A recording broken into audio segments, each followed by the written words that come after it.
The Westin St. Francis Hotel in San Francisco is having a big reveal this coming week. They're showcasing the opening of a new Michael Mina restaurant and something called the Eighth Rule, a bourbon-driven bar developed in part by Steph Curry.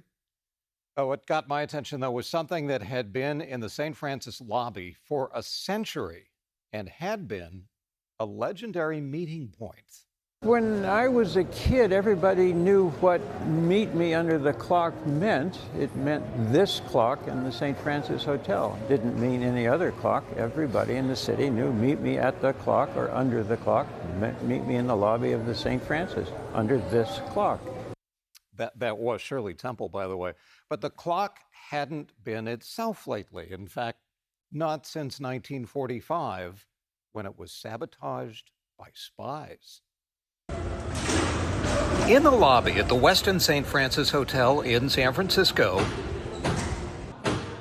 one of their most famous showpieces is being prepared for a moving experience. The clock has been part of the St. Francis since 1907, and people have been meeting under the clock for generations.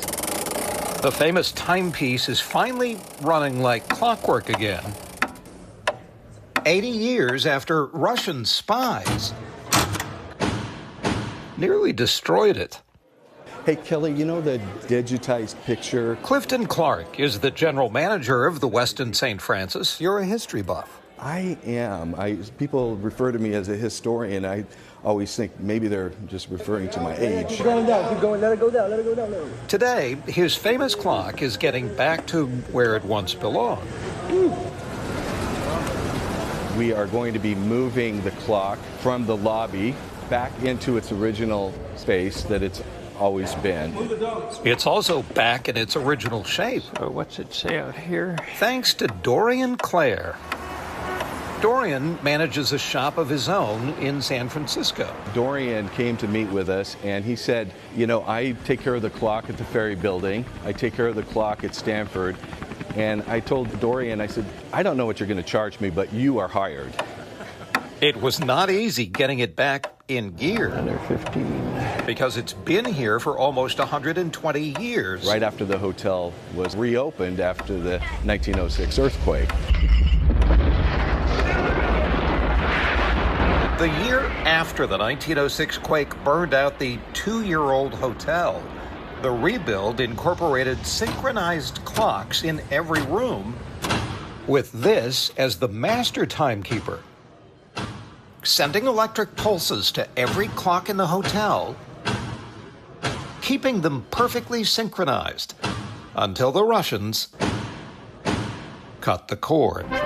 San Francisco, April 25th, 1945. For 2 months, leaders of 50 nations filed into the city for a conference that would ultimately produce the UN. The Russian delegation stayed at the St. Francis, from Gromyko to Molotov, and in every room at the hotel. The Russians heard this clicking, and they assumed that clicking must be some form of a spy device, so they yanked the wiring out of the wall. And the master clock didn't work any longer.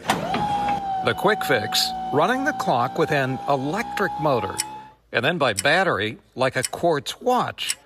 That would tick off any historian. It's a shame that the clock is working on a quartz crystal and not the mechanism that it was designed to work off from. So it was time to redeploy 400-year-old technology. What are you doing? Oh, just putting the pendulum back in to see it swing and see it keep time. We came along and we fixed the old weight-driven wind-up electromechanical movement, which is running today.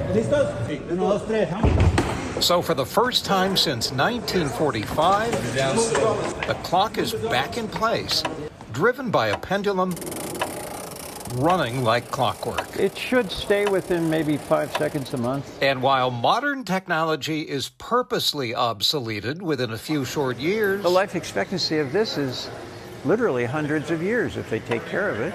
so people from the 23rd century can continue to meet under the clock at the Westin St. Francis.